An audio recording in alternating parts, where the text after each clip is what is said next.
Is it true that good people die early? Or is it that they die before their times? And does this happen to all people, irrespective of their status in life? Ladies and gentlemen, take this one advice from me today. If you don't protect yourself and your interests, someone who may want what you have, or someone who may have nothing to lose in life, may alter the course of your life for good. I am going to speak about events happening in Ghana in relation to national security and why I believe the president of Ghana must come out of the fanfare stage of his presidency and lead with authority. My name is Cyrus, and this is Tuntum Network in Accra, Ghana. Do me a favor, ladies and gentlemen. Kindly subscribe and click on the notification bell if today is your first time here. Let's dive in. If it's credible geopolitics, you come to me on Tuntum Network. But if it's doors for home security, you look for Doormaster. Doormaster has it all. Interior and exterior doors, back and side doors. They have high ceiling and fingerprint doors, ladies and gentlemen. In fact, they have doors for the 1% elite in society. Those are doors of statement. It speaks on your behalf. They have branches across Accra and the rest of the country. Call them today if quality doors at competitive prices is your interest. 0542 745 222 or 0500 212 447. You can call them now. Thank me later. I am yet to meet the man, so I'm describing him from my observations from afar.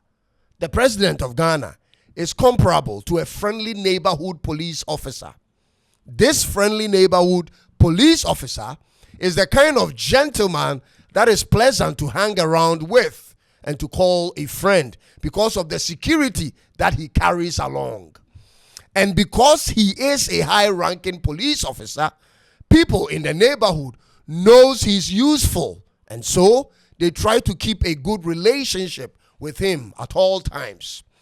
This friendly police officer is even more loved by the people on the lower end in the community for his share interest in their lives. Ladies and gentlemen, but in the hearts of the men in the neighborhood, they know he's a threat to their way of life. They know he is a police officer at the end of the day who will do anything to avoid any situation that can tag him with acts of corruption and therefore might give them out to be prosecuted if they are in the wrong. So even though they know he is a friendly neighborhood police officer who is useful, they will rather have him removed from the neighborhood eventually than to risk an arrest, ladies and gentlemen. The neighborhood in this scenario is the high-ranking members of the NDC party. And the people at the lower end of the neighborhood are the grassroots party people. If I hadn't heard nor seen what I'm sharing with you, I wouldn't have done this episode. Take this from me. The NDC party leadership have certain members amongst them whose agenda is completely the opposite of the agenda of the sitting president. Ladies and gentlemen, they know the grassroots love the president, and being on the side of the president is good for their political careers, but that's how far they need him. Their push for his second term in office wasn't about building a nation, but building a group of people within their party. Do you know that there are certain high-ranking people in the NDC whose anger at the president is through the roof for not having their way for what they expected? Let me give you an example. There are high-ranking NDC people who feel the gold board is destroying what they had wanted to do and wish the entire thing is shut down. There are those who feel the president's choice of ministers overlooked them, and hence they will rather see the party fail than to succeed. Ladies and gentlemen, there is nothing the opposition MPP party can do to distort what the president aspires to do without the support and consent of high-ranking people within the NDC party. Nothing. The NPP party is actually not focused on that right now. They have a big fish to fry in January next year, and that's their biggest headache. Everything that will happen from now till next year concerning killings, kidnappings, armed robberies should first be checked with people in the ruling government. Ladies and gentlemen, anything that has to do with assassination and sudden illness of the president must be first checked with the people close by, because the person who will most likely harm you is the person most close to you. This whole thing about prophecies and visions about the president isn't just a spiritual thing, but it's people motivating spiritual people to make spiritual statements. Ladies and gentlemen, let me give you an example. 3 years ago, I had a friend from one of these African countries who lived in Ghana.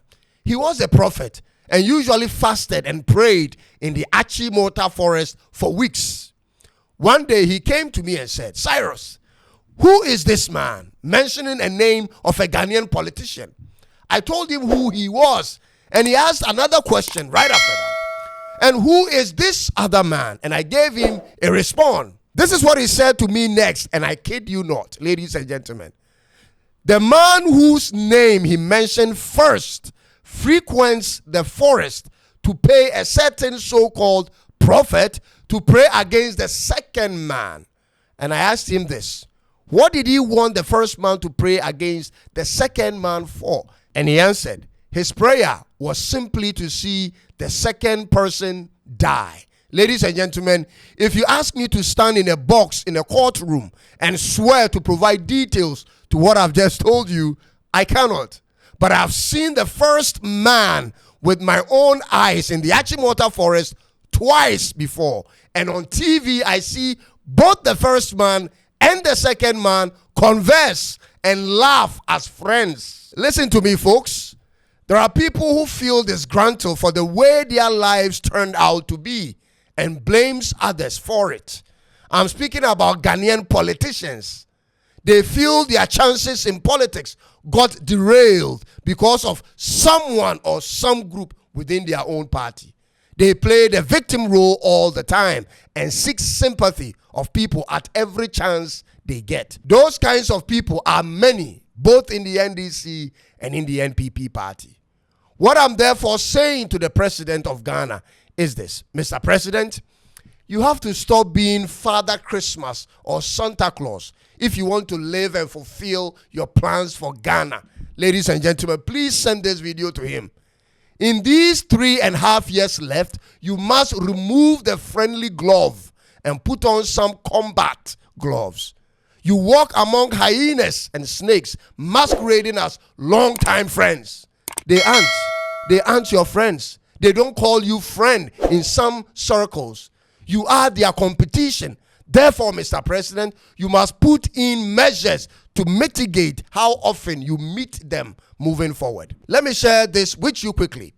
A female Ghanaian politician once told me she can get the president to do what she wants and how she wants it anytime she wants. I asked her, how is that possible? She answered, because he is in the palm of my hands.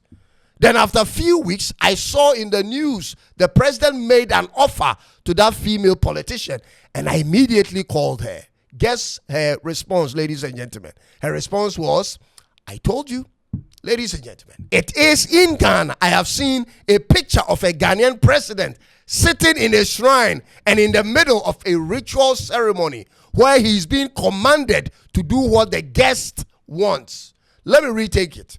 I said, people who go visit the president, especially Ghanaians, many do all manner of things before they do so to initiate an interest from the president in what they are going to ask for. I want to believe the president's handlers know this already, ladies and gentlemen. So being a president isn't a child's play. It's a combination of both spiritual and physical dispositions. The president of Ghana needs to be firm in his beliefs, especially if he claims to be a Christian. He needs to purge himself of all iniquities and walk in the light always, or else he wouldn't know when he will be easily misled and waste all the opportunities he's been given. The forces that makes a man do what is wrong against what is right and against even his own self and his will is all over in the country. And if you have eyes, you will know it's time to be vigilant and prayerful. The president of Ghana must succeed at all costs. but he must be aware of his surroundings to make the right decisions at all times. Ladies and gentlemen, I hope I didn't scare you with this, but it is what it is in our country, and we have to deal with it as and when it comes. Let those with an ear hear what I've just said. And thanks for taking time to watch this one episode. God bless us and help us all. Be sure to subscribe and click on the notification bell for more of my videos. I'll see you in the next one. Have a happy weekend. It is bye-bye for now.